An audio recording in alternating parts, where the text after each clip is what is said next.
Friends, छायाज किचनमध्ये तुमचं स्वागत आहे.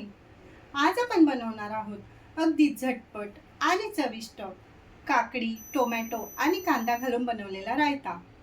हा रायता जितकाच झटपट बनतो तितकाच खाण्यासाठी चविष्ट असतो. यासाठी आपल्याला लागणार आहे दही, चवीप्रमाणे साखर आणि मीठ,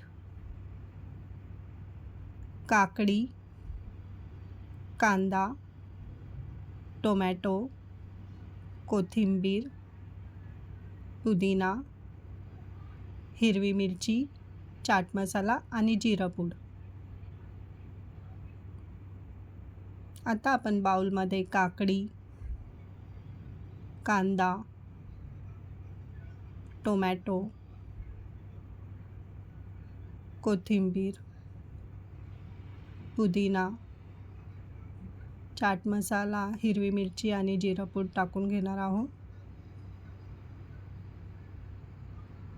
चवीप्रमाणे साखर आणि मीठ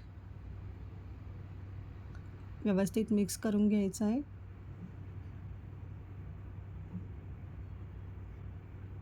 मिक्स करून झालं आहे. आता आपण त्यात दही टाकणार आहोत. दही टाकूनही आपण व्यवस्थित मिक्स करून घेणार आहे.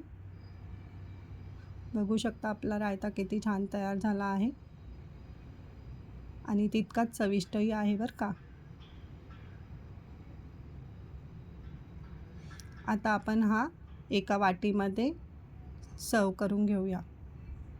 जर माझी ही रेसिपी आवडली असेल तर माझ्या व्हिडिओला लाईक करा, शेअर करा आणि माझ्या चॅनलला सबस्क्राईब करा. थँक्यू.